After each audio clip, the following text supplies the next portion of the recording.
Mother তেরেসার একটা বিখ্যাত উক্তি আছে, ইফ ইউ জাজ people you have no time to love them.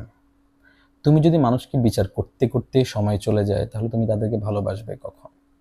ব্যাপারটা হচ্ছে এমন, যদি আমাদের নিজেদের সাথে আমরা রিলেট করি, যে ছোটবেলায় আমাদেরকে মা সবসময় বলতো যে এটা করা যাবে না, ওটা করা যাবে না, এতটা বাজে বাসায় ঢুকবা, এটা করবা, এইটা খাচ্ছ কেন, অমুকের বাসায় কেন গেছো, এর সাথে কেন তুমি মিশছো, তুমি আজকে কেন এই ধরনের জামা কাপড় পরে বেরোচ্ছ, তুমি কেন আজকে টাইম মতো কোচিংয়ে যাও নাই, পড়া কেন শেষ করো নাই, বা ইত্যাদি ইত্যাদি অনেক অনেক অনেক হাজারো রকমের রেস্ট্রিকশন।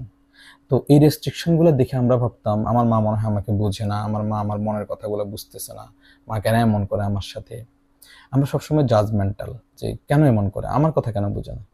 কিন্তু যখনই আমরা একটু বড় হই, তখনই দেখি যে মায়ের গহনা বিক্রি করে আমাকে ভর্তির জন্য টাকা দিচ্ছে, মা নিজে চিকিৎসা করাচ্ছে না কিন্তু ঠিকই আমার বই কিনে দিচ্ছে বা আমার দরকারি একটা জিনিস করে দিচ্ছে। এটা আমার ক্ষেত্রে হয়েছে, আমি অন্যের ক্ষেত্রে জানি না, আমার মায়ের কথাই বললাম।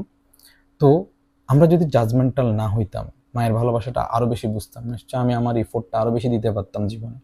সেই জন্য আমরা সবসময় জাজমেন্টাল না হই, ওই যে মাদার তেরেসার সেই কথাটাই।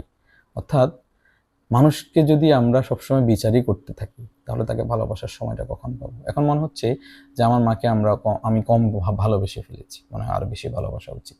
এবং প্রত্যেকেরই আমি মনে করি মায়ের, বাবাকে অবশ্যই ভালোবাসবেন, মাকে একটু বেশি ভালোবাসা উচিত। তো যদিও এটা ভিন্ন হতে পারে সবার ক্ষেত্রে, কিন্তু তাও মা তো মাই। ধন্যবাদ সবাইকে, সালাম আলাইকুম।